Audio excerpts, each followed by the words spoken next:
कोई ये महसूस नहीं करता जब बद्दी एतमाद का चेहरा ओढ़ लेती है और बाज औकात खतरा खुद खानदान के अंदर से जन्म लेता है। जलती हुई रीत के टीलों और खामोश चट्टानी साख्तों के दरमियान भूली बसरी एक सरजमीन में एक बुस्ती थी जो कभी खुशहाली की अलामत हुआ करती थी। वक्त के साथ वो जरखीज इलाका द्राड़ों, गर्द व गुबार और तकलीफ का मंजर बन गया, जैसे जिंदगी खुद वहां से रुखसत हो गई हो। मुसलसल 3 मौसमों तक आसमान से एक कतरा भी न बरसा और बादलों की खामोशी सबसे जालमाना आवाज बन गई। झीलें खोखले गढ़ों में बदल गईं, फसलें गायब हो गई, मवेशी कमजोर पड़ गए और हर घूंट किसी भी दौलत से ज्यादा कीमती खजाना बन गया। इस अजाब ज़िदा बस्ती के किनारे एक नौजवान रहता था जिसका नाम रहीम था, जिसकी आंखों में कम उम्री के बावजूद गैर मामूली संजीदगी थी। इसके वालिद ने जो विरासत छोड़ी थी वो न सोना था, न वसीया जमीनें, बल्कि ऐसी चीज जो हर जानी पहचानी दौलत से ज्यादा कीमती थी। उसकी जमीन में एक कदीम कनवा मौजूद था जो इस मरती हुई सरजमीन में नमी की आखिरी लकीर फराहम करता था। दुनिया से रुखसत होने से पहले उसके वालिद ने एक सबक दिया जो रहीम के दिल में मुकद्दस कानून की तरह नक्श हो गया। वो चश्मा कभी फरोख्त नहीं किया जाना था और जो भी तकलीफ में हो उसे पानी देना लाजिम था, चाहे वो कोई भी हो। ये नसीहत रहीम के दिल का उसूल बन गई जो हर अमल की रहनुमाई करती रही। हट्टी की थकन भी उसे ना हरा सकी। हर दिन बेरहम सूरज तले और सर्द रातों में वो रस्सी खींचता, बर्तन भरता और जो थोड़ा बहुत था बांट देता। बच्चे, बूढ़े, मुसाफिर और पूरे खानदान वहां आरजी सुकून पाते। इस प्यास के खिलाफ जो पूरे इलाके को निगल रही थी, इसकी सखावत लोगों में मशहूर हो गई। मायूसी के बीच उम्मीद फैलने लगी, मगर जहां सच्ची नेकी होती है वहां लालची नजरें अक्सर साए में जाग उठती हैं। एक दूर का रिश्तेदार सब कुछ दिलचस्पी से देख रहा था। उसका जहन सानहे के बीच मुनाफे का हिसाब लगा रहा था। इसके बेटे जो इसी इखलाकी तारीकी में पले बढ़े थे, उससे भी ज्यादा जालमाना मंसूबे बनाते थे। इन तीनों के लिए कुल इज्तिमाई दर्द नहीं बल्कि ताकत हासिल करने का मौका थी। एक अजीब रात जब तेज हुआ किसी उन देखे इंतबाह की तरह चल रही थी, वो रहीम के घर गए। फिक्र का दिखावा करते हुए उन्होंने कहा कि सफाई का एक रस्म कनवे के बहाव को बढ़ा सकता है और लोगों को बचा सकता है। पाकीज़ा दिल वाले नौजवान ने बगैर शक किए यकीन कर लिया, क्योंकि दूसरों की मदद का ख्याल खौफ पर गालिब आ गया। जब वो कनवे के पास पहुंचे तो अंधेरा मामूल से ज्यादा गहरा महसूस हो रहा था, जैसे जगह को किसी बड़े अंजाम का एहसास हो। गहरा दहाना ठंडी हुआ, गीली पत्थर की बू और भारी खामोशी खारिज कर रहा था। रहीम ने रस्सी अपने जिस्म से बांधी और आहिस्ता आहिस्ता अंधेरे में उतरने लगा। जैसे जैसे वो नीचे जाता गया, रोशनी खत्म होती गई और बंद साए और अजीब सर्दी छा गई। वो ऊपर चीखता रहा, कीचड़, कम पानी और मुश्किल की खबर देता रहा, मगर ऊपर से मदद के बजाय दबी हुई हंसी सुनाई दी। फिर वो लम्हा आया जिसने सब कुछ बदल दिया और रस्सी बेरहमी से काट दी गई। नौजवान का जिस्म नीचे गिरा, चट्टानों से टकराता हुआ गंदे पानी में जा गिरा। दर्द उसकी हड्डियों में उतर गया, मगर माजिजाना तौर पर वो जिंदा रहा। थोड़ी देर बाद भारी पत्थर दहाने में फेंके गए, रास्ता बंद कर दिया गया। रोशनी का छोटा सा दायरा गायब हो गया और कनवा जिंदा कब्र बन गया। घंटे गुजरते गए, जख्म बहते रहे और गला प्यास से जलता रहा। मौत यकीनी लग रही थी कि अचानक इस कैद के निचले हिस्से में एक मुख्तलिफ रोशनी नमूदार हुई। वो रोशनी ऊपर से नहीं बल्कि चट्टानी दीवार की एक दरार से आ रही थी। आखिरी उम्मीद के सहारे वो घिसता हुआ वहां पहुंचा।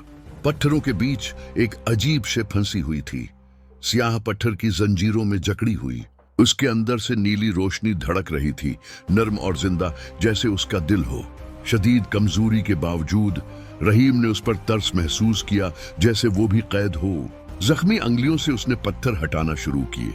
हर पत्थर के हटने से फजा हल्की होती गई और दर्जा हरारत आहिस्ता आहिस्ता बदलने लगा।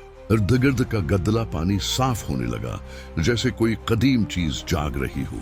कनवे की गहरी खामोशी नरम और मुसलसल अर्त्याश में बदलने लगी।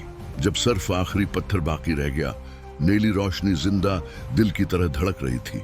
बाकी मांदा कुव्वत जमा करके उसने आखिरी रकावट हटा दी। खामोश रोशनी का एक धमाका पूरे मकाम पर फैल गया और पानी बिल्कुल शफाफ हो गया। जमीन उसके कदमों तले गायब सी हो गई और जिस्म बेवजन हो गया। दर्द लम्हा भर में खत्म हो गया और नाकाबिल बयान हल्कापन छा गया। जब इसने आंखें खोले, वो अब कन्वे के अंधेरे में नहीं था। इसके गर्द एक नामकन जगह थी, जैसे पानी, रोशनी और नर्म हुआ से बना महल। फर्श ठूस पानी जैसा था और हुआ में बारिश के बाद मिट्टी की खुशबू थी। वहां एक कदीम मौजूदगी थी जो दुनिया के तमाम चश्मों की रूह से जड़ी हुई थी। इस हस्ती ने बताया कि वो सदियों से एक शैतानी कुव्वत के हाथों कैद थी। इसी कैद ने रहीम के इलाके में खिशक साली को जन्म दिया था। आजादी सिर्फ इसी शख्स के जरिए मुमकिन थी जो अपनी जान की परवाह किए बगैर अमल करे। महर टूटने से रहीम ने वो शर्त पूरी कर दी जो पानी की कुव्वत को आजाद करती थी। इनाम के तौर पर वो कोई भी दौलत या ताकत मांग सकता था, मगर उसकी ख्वाहिश सादा थी, सिर्फ दूसरों के लिए। इसने दुआ की कि उसकी कौम प्यास से न मरे और जमीन दोबारा जिंदा हो जाए। हस्ती मुतासिर हुई, मगर बताया कि इस दुआ की कीमत बहुत भारी है। खिशक साली की जड़ एक गहरी महर में बंद थी, आग और दर्द की एक दुनिया में। वहां जिंदगी का पानी कैद था, एक कदीम और जालिम कुव्वत के हाथों। सिर्फ अटल ईमान वाला ही इस रकावट को तोड़ सकता था, मगर जो इस जगह में दाखिल होता शायद कभी वापस न आता। बगैर हचकचाहट रहीम ने कबूल किया, अपनी कौम के दुख को याद करते हुए। इंतहाई गर्मी का एक दरवाजा इसके सामने खुल गया, जैसे जहन्नम का रास्ता। जलते पहाड़, आग की बारिश और नाकाबिल तनफस हुआ हर तरफ थी। हर कदम गोश्त जला रहा था, मगर नीला पत्थर उसकी रूह की हिफाजत कर रहा था। इस मकाम के मरकज में एक अजीम सियाह महर थी, रात की तरह तारीक। वो जिस्म टूटते हुए भी उसकी तरफ बढ़ता रहा। आखिरी ताकत समेटकर उसने उस कदीम महर को छुआ जो जिंदगी के पानी को रोके हुए थी। हरारत बढ़ गई, मगर आग से परे कुछ अजीम जागने लगा। महर रोशनी में फट गई और चमकते पानी का अजीम सैलाब आजाद हो गया। ये मौज आग के इस जहान से गुजरी इस शैतानी कुव्वत को मिटा दिया जो खिश्क साली का सबब थी। दुश्मन फना हो गया इस पाकीज़ा पानी से जो कभी आलूदा ना हो सकता था। सैलाब आगे बढ़ा, जहतों को चीरता हुआ, जैसे बंद तोड़ता दरिया। सतह पर पुराने कन्वे के पास जमीन जोर से लरजने लगी। जो पत्थर दहाने को बंद किए हुए थे वो हवा में बिखर गए। साफ पानी का एक अजीम फवारा आसमान की तरफ उठा और फटी हुई जमीन पर बरसा। लोग दौड़े, रोते और हंसते, जिंदगी की वापसी देखते हुए। पुदे अगाए, जानवरों ने पानी पिया और खिशक मंजर बदलने लगा। इस पानी के बीच रहीम नमूदार हुआ, मगर वो अब सिर्फ इंसान न रहा था। उसकी मौजूदगी खुद इस उनसुर से जड़ी लगती थी जो जमीन को बचा रहा था। उसने अपने गुदारों से खूनी बदला नहीं लिया। कुछ ज्यादा सख्त हुआ, कुछ ऐसा जिसकी किसी ने तवक्का न की थी। कसरत के बीच गुदार कभी पानी न पी सके। जितना करीब जाते पानी उतना ही दूर हो जाता। हमेशा की प्यास उनकी सजा बन गई, उस चीज के पास रहते हुए जिसे वो छू न सके। लोग समझ गए कि ये इत्तेफाक नहीं बल्कि इंसाफ था। रहीम ने आखिरी बार जमीन को जिंदा होते सुकून से देखा। एक नर्म आवाज ने उसे बुलाया, याद दिलाते हुए कि उसका मिशन मुकम्मल हो चुका है। वो इस चश्मे की तरफ बढ़ा जो अब कभी न रखने वाला था। पानी को छूते ही उसका जिस्म सुबह की रोशनी की तरह घुलने लगा। वो मुरा नहीं बल्कि इस अब्दी चक्र का हिस्सा बन गया जो जिंदगी को कायम रखता है। वो जगह फलने फूलने लगी और शफा और उम्मीद की अलामत बन गई। मुसाफिर कहानियां सुनाने लगे कि वहां का पानी बहाल करने की ताकत रखता है। जानवर लौट आए, फसलें अगे और भूख खत्म हो गई। मगर चश्मे के करीब कभी कभार दूर की चीखें सुनाई देती हैं। वो आवाजें पानी मांगती हैं जो कभी हासिल नहीं कर पाते।